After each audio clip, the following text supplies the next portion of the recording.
Happy Thursday. Phil Lindemann with your Krystal 93 News at Noon.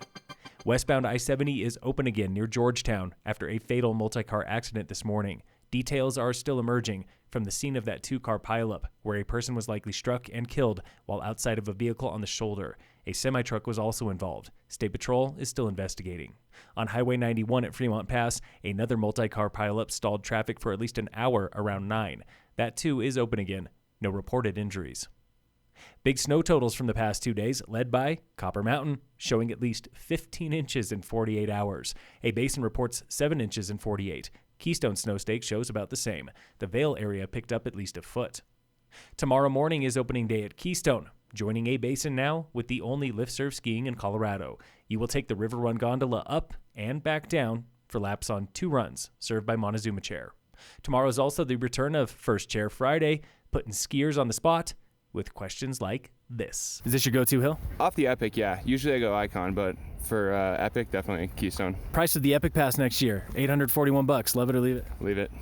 Leave it? What are you going to do next year? I already got my Icon. I deferred it from this year. First Chair Friday is coming to you live tomorrow from opening day at Keystone. Sparks were flying in Breck this week when Town Council and Breckenridge Grand Vacations again clashed over the massive Entrada parcel planned for the base of the gondola. The two sides fought over a workforce housing requirement. BGV wants to charge more and build less. The town says, figure it out, and denied approval for now.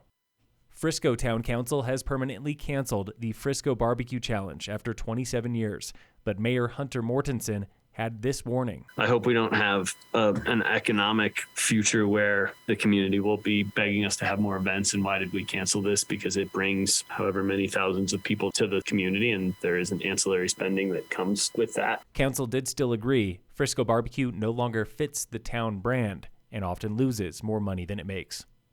A controversial cop shooting from Clear Creek County is going before a grand jury. The grand jury meets all next month to review the case of Christian Glass. Glass was suffering an apparent mental health crisis in June when he called police and then refused to leave his car. This led to an hours-long standoff with multiple agencies and his eventual death. Veteran law enforcement officer Rachel Dunaway was just named Assistant Chief of Police in Silverthorne. Dunaway brings 23 years' experience to the role, serving departments in Breck, Summit, and Arapahoe counties. Fewer people are smoking what Breck is selling. Tax revenue at pot shops on Airport Road has fallen for 13 months straight now after peaking during the pandemic. Revenues since April are down compared to even 2019. In sports, the Nuggets beat the Lakers last night, 110-99.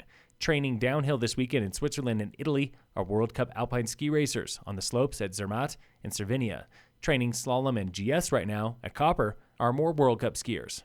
And in local sports, brought to you by Cassandra Schultz & Associates with American Family in Dillon, all Summit High varsity sports are off today, back tomorrow for football, and opening round of the 4A state soccer tournament.